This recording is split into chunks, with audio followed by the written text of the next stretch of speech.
first book. The first book that I had two books when I was very small. This is about four or five. I had something called The Boy's Book of Merchant Shipping. And that was very peculiar. It was a funny little blue book with a slightly plasticky cover. And it just gave the details of prominent merchant ships and their tonnage and their routes. And I read this, and we read it, and I slept with that under my pillow. Really extraordinary. I'd love to find it these days, but I find it. Of course, the depressing thing is you find the books of your childhood in antiquarian booksellers. That's a terrible discovery. It's rather like when you see the toys of your childhood in museums. That's a very depressing discovery. One gets used to it. But anyway, I'd love to get the Boy's Book of Merchant Shipping again. And the other book I had was a book called Ginger's Adventures. And Ginger's Adventures, I think, stylistically had a bit of influence on me. It was written in rhyming couplets, and there was a very strong meter, and I've remained, I think, quite strongly aware of the meter in my writing. And Ginger's Adventures was all about a dog called Ginger, who lived in the country with a boy called Tommy, and had an idyllic life in this sort of Eden. And he was sent off to London to live with a girl. And he was put on a silken cushion in London, and all the time he was thinking of this other life that he'd had with the boy on the farm. And eventually he ran away and ran all the way back to Tommy, who greeted him with open arms, and that was him restored to the Eden that he'd lost. And I think that's really what my books are about. Actually, really, it's just a deep influence that I'm writing about various Edens that we've seen. So, of course, the Ginger's Adventures had all sorts of other messages which would be allowed in children's literature. These days, the fact that he had a really nice life with a boy, was sent to live with a girl, and went and enjoyed and ran back. You wouldn't be allowed to say that these days. Are we allowed by nuts? Yes. I find that when I read your work that there's a tremendous sense of, it's a work which is morally engaged but attempts to offer comfort. Like there really is a sense of, I want to, there's, in the sentences, they're shapely, they're rounded, they allow you to come into a paragraph and you have space, and yet they remain involved with sort of deeply moral issues and emotional issues.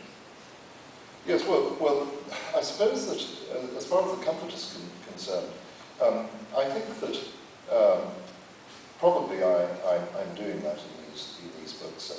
I don't think that I'm doing it in a calculating fashion, that I don't have a particular agenda in writing the books that I do.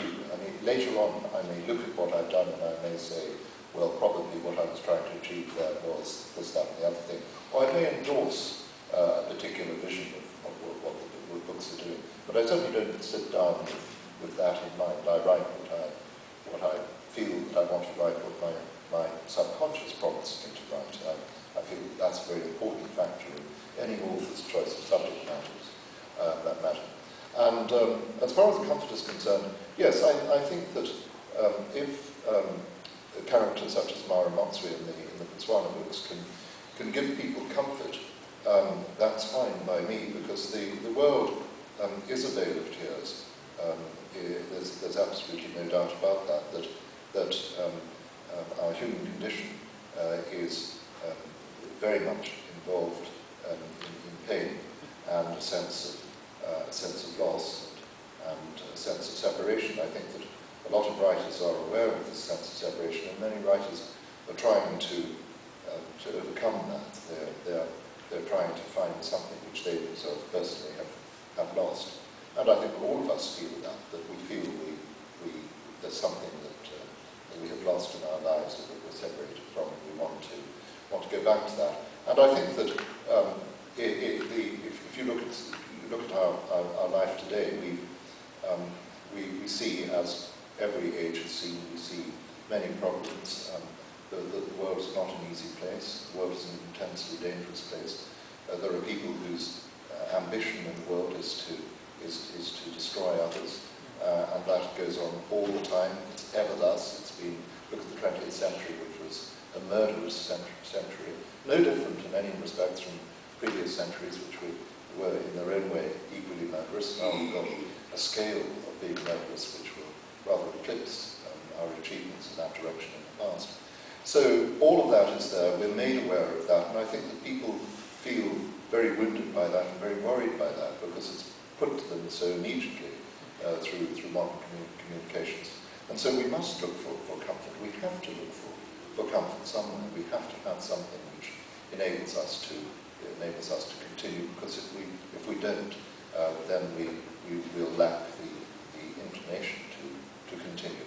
Albert Camus, his essay, The Myth of Sisyphus, really confronts that when he says that the only real issue is trying to find meaning for life in a limited context, because otherwise the major philosophical issue, which is whether we should commit suicide, points overwhelmingly in one direction. So we actually have to try and deal with that. And he said that if you start to try and find the meaning of life with capital M and capital L, you're not going to necessarily find it. So you can find meaning in a limited context. And finding meaning within a limited context means identifying strategies whereby we can comfort ourselves, whereby we can see some point to continue. So I think that that's quite important. So I think if somebody says that a book is a comfort read, I would interpret that as a compliment. It's not always intended as a compliment. In fact, in most circumstances, when people refer to comfort reads, they say so with a sneer. And I think they're wrong to sneer. But I would say that as one who produces comfort reads.